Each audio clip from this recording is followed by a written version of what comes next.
What's up, YouTube? I wanted to do another quick video today about favoritism in the workplace and what I dealt with at Pizza Hut. This is the Pizza Hut store in Canal City here in Charleston. And when I first started there, it was like the first Monday after Easter of 2015. Dave was the manager at the time. You know, when he was there for, I think, a month after I started. He left, I think, May the 5th or something. But anyway, Dave was a good manager. He made sure everybody did their jobs. Everybody kept everything cleaned and stocked and whatever. And we never had an issue with nothing being ordered. We never ran out of anything. You know, he was a good person. But for whatever reason, he decided that he was going to pursue a different career with another company. But about a week after he left, we got a new manager in. Her name's Carrie. And then about 3 or 4 weeks after she came in, she hired John and Jason, which is her two friends from another job that they work together with. Jason's wife is a manager at another store, the corporate store for Pizza Hut. But anyway, she hired those two in there and gave them 40 hours a week. I was cut down from 38 to 30. Some other people were cut down to like 30 hours a week. One of the newer guys that were hired after I was there was cut down to 20 hours a week. But that was because he always came in late, and there was a bunch of stuff that happened with him, but I'm not going to get into that. But as far as the favoritism part goes, what I'm talking about that is she hired John in at $9 an hour. Now, I found out from another person that works there that she's a shift manager and a waitress. And she was back there doing prep one day, and she was upset about something. She never did tell me what it was until later on. But anyway, or one of the waitresses told me what was going on. And I find out that, you know, she'd been there 18, 20 years, and John was making more than she was. And another lady that works there, she's in her early to mid 70s, I think. She's been there since like 1983. She's only making $8.75 an hour, and John's making $9 an hour, and he's only been there for 4 months. That was a big issue with the store. That's one of the main things that really pissed me off at that store. But then there's the issue with inventory. John and Jason both would screw up a pizza just so they could take it in the office and eat it, or go out into the dining room and eat it, or whatever. People, not just those two, but other people in the store that aren't there anymore, would make brownies and cookies, which is something they just came out with, about 3 months ago. And the wings, people would make wings and take them back in the office and eat them, or take them home with them, or whatever. And we're not supposed to have anything for our employee meal except personal pans, breadsticks, and cheese sticks. That's it. That's all we're supposed to have. They used to let people have salads, but I was told that they quit doing that, a few months before I started. But the pastas and stuff and the salads, people would make those. They'd come back to the make table and take stuff off the make table, put in their salads or their pastas, and they wouldn't ring them up. Pastas are $7 a piece. The salad bar is $5 a person. I think $4.99 a person. And the stuff on the make table we keep track of. It has to be inventoried. And when they come back here and take stuff off the make table to put in their salad or their pasta and not ringing it up, then our inventory gets screwed up. And when I brought that up with Carrie the last day I was down there, it was on a Friday the 9th, I think. It was 9th or the 2nd of October of 2015. She said that she's already talked to the managers, that they said it's okay if the employees eat pastas. They didn't care. I mean, pastas are $7 a pop. Who in their right mind is going to open a business and say, okay, you guys can have these $7 pastas and not pay for them? Anything that we eat besides breadsticks, cheese sticks, and personal pans has to be rung up and used with our 30% discount. That's the way it's always. Well, I don't know if it used to be 20%, I think, when I worked there in 2007. But anyway, we're not allowed to make pizzas or anything other than those 3 items without paying for them and using our discount. And she just let them do whatever they want to. I mean, we were out 18 pounds of chicken at one time, so she put up a note on the door saying that no one can have chicken anymore without paying for it. And if they do eat it without paying for it, they get fired. That was a good thing that she did. But we were out 60 pounds of cheese at one time, and then we were out, I think, 6 pounds of cheese the last time. 18 bags of banana peppers. I have no idea what goes on with that, other than the other guys working on the make table. Besides me and John and Jason, there were just taking handfuls of banana peppers and stuffing them on the pizzas. I don't know what the deal is with that, other than people stealing the bags of banana peppers. I mean, who knows? But anyway, the biggest thing that really pissed me off is the fact that John was making $9 an hour and everybody else was being hired in at $8 an hour. Maxine had been there for 30 years, I think, since 1983, worked with Pizza Hut, and she's only makes 75 cents above minimum wage, which is $8.75. She's making $8.75, and Carrie just hired John in, and he's making 25 cents more than she is. I mean, come on, God, why would you do that? And then there's this rumor going around about this John and Carrie having an affair outside the store. And there was one time someone had called her to let her know that our product was over at the other Pizza Hut store. It's like a Pizza Hut and Taco Bell combination store in Kanawha City. One side's Pizza Hut, one side's Taco Bell. And she had heard, while she was talking to Carrie on the phone, she had heard John laughing in the background. They were over, I think, the Gold Dome or something. There's a bar not too far from Pizza Hut. You can walk to it within a minute or two.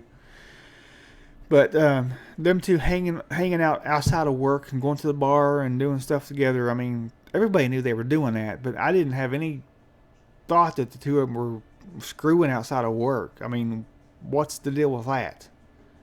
But that definitely explains, him making more than everybody else in the store. $9 an hour. You're my buddy, you're my fuck buddy. Yeah, I'll pay you $9 an hour. Keep your mouth shut. Sure. Whatever. I don't care what goes on. I mean, I'm not there no more. So if shit hits the fan, it hits the fan. I'm not there. I don't have to deal with it no more. But there's been a few people who have left since she started. I think she was the worst mistake that ever happened at that store. They should have never put her in there, knowing that she just got fired from a corporate store. I would have never let her come back, or not come back to my store anyway. I'm pretty sure if corporate knows that she's there, and they're probably not happy with it, but they can't do anything because they don't own that store. That's it's an independently owned store. I don't know what the actual technical term is for it, but oh well. But yeah, I mean, there's so many people got away with shit there, and fixing whatever they want to eat, not paying for it. There's some guys there would ring up a large pizza and ring it up under the 100% employee discount. And I know it's not my money, but I work for a company and we're there to make them money so we can make money. But you can't just give the fucking food away. I mean, what the hell? And there's so many things that goes on there, where they'll hire a new person on the cut table and they won't stay there with that person all night to watch them, to teach them. So the pizzas get put in the wrong box, given to the wrong customer. They're constantly having to give out credits. I mean, there was one night they give out like $500 in credits to customers. And I'm thinking, why would they hire somebody in here, put him on a cut table, and just leave him there? He doesn't know what he's doing. He needs someone to stay there with him all night to show him what to do. Ooh. It's just so aggravating. I got to a point where it was either, get another job or just fucking start killing people there. I had to walk out. I couldn't deal with the stupidity and because she acted like nothing was wrong. I mean, it's like everything that happened was me bitching because I wasn't happy there. And the job itself, like I said, there's no issue with the job itself. It's the people that you work with and the things that you find out to go on behind your back there. We're not supposed to know what everybody else makes, but I think that the simple fact that she hired him in at $9 an hour, on top of hearing that she's having an affair with him outside the store, that's what pissed me off. I'm sure I'm not the only one that's ever been through this stuff. I mean, most of the jobs I've had, I've actually enjoyed working at. It's just the people, you can't deal with the people. The managers, they play favorites with the employees. They let some people do anything they want to, and the other people, if they do something, for example, if I were to be at work and make wings or something, someone would say something to me. But if John or Jason did it, they'll be like, "Oh, she lets them do it all the time. Don't worry about it." I mean, what the hell? You can't do that with some. And one of the things I said to her is that I said, "You're playing with somebody else's money." She said, "No, I'm not. That's my money." The hell it is. The money that comes into that store goes to the owners, and then they write our checks for us and they send us our checks. That money is not yours. You can't do whatever the hell you want to with that money because it does not belong to you. It belongs to the store. All you can do is go in and order the products and stuff that we need to run the store. You can't do whatever you want to with someone else's money without them saying, yes, you can do this, or no, you can't. And she says, well, yes, I can. I'm like, well, whatever. You'll get caught one day. They'll find out what you're doing. Anyway, I just wanted to get that out there. I don't appreciate the fact that she lied to me. I don't appreciate the fact that she just lets people do whatever they want to. I know that she's friends with John and Jason, and she's worked with them before in other places, and they're like really close to as far as friends go. But you don't have the right to bring your friends into someone's business and let them do whatever the hell they want to. On top of that, paying them more than you're paying everybody else. That is wrong. And I don't like that idea. I don't think it's right. I don't think people should have to deal with favoritism in the workplace. And what I would recommend to anybody else is if you have any kind of issues like what I've just told you, talk to your manager, the store manager. Talk to the other managers you have. We have, I think, 3 or 4 shift managers, and we have 2 shift managers and an assistant manager and a store manager. Talk to all 4 of your managers or however many people you got working in your store. If you can't get anything done that way, check the policy with the store, see if they have an open door policy. Because if they do, you can go above your store manager's head and you don't have to say a damn thing to her or him. You can go to their bosses or the owners, because occasionally the owners will come into the store and check out everything, make sure that everything's clean, because we do have an inspection every so often, like every 3 to 6 months. We have someone come in and make sure the dough's labeled right. There's stickers on stuff. Everything has an expiration date on it. You know how that goes. But if you have an issue with the store manager and she or he is not taking care of the issue, even if it's not favoritism, if you're having a problem with another employee and she's not addressing it, if you have an open door policy, go above her head, go to her boss and her boss's boss and her boss's boss's boss.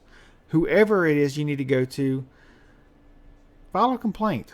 Send an email. If you have to, if you get a hold of one of the other managers, have some manager tell you what you need to do to file a complaint or a grievance or whatever it is. You shouldn't have to deal with this stuff in the workplace. You can't treat two people better than other people because you're best friends with them and you brought them in from somewhere else. I'm really tired right now, so I'm not even going to remember what all I said in this. But anyway, don't be afraid to report stuff. Even if it means you lose your job, get it reported, get it out there. If you want to do a vlog and put it up on YouTube like I do, like I did with Walmart and like I did with Kroger's, do it. Let people know what's going on. I mean, who knows, someone might see this video on YouTube one day and say, well, I need to figure out what's going on here because there's something wrong. And they might get another store manager down there at Pizza Hut. I don't know. I love the company. I love pizza. I love working for them. It's just I can't deal with the bullshit from the employees and the manager. That's pretty much all I've got to say. I mean, I'm sure I'm forgetting something, but I don't know what it is. But don't be afraid to come out and speak your mind. You have the right to say whatever you want to. Don't go cussing your boss, and don't go making threats or anything. Do it the legal way. Go to your assistant manager, your store manager, your shift managers, and do whatever it is that you need to do to get something taken care of. If it doesn't get taken care of, move on. Find another job. Find something that better suits you, and go on with life. Don't worry about it. Put it out of your mind and let go. It's hard for me to do that just for the simple fact that it irritates me. It does. I mean, even 3 weeks, it's been 3 weeks since I've been there, and it still fucking irritates me. The fact that he's making $9 an hour, and this Maxine's been there since '83, and she only make $8.75. I mean, come on, people. Something's got to be done about this. You know, all these people have been here for years and years and years, are making less than this guy that's been here for 4 months, 4.5 months. I just don't get how people think anymore. I don't know. Maybe it's just me. Who knows? But anyway, I'm going to end this vlog. Let me know what you guys think about this. If you've had anything like this happen to you, regardless of who it was with or what situation it was, you know, let me know what happened and how you took care of it. See y'all later.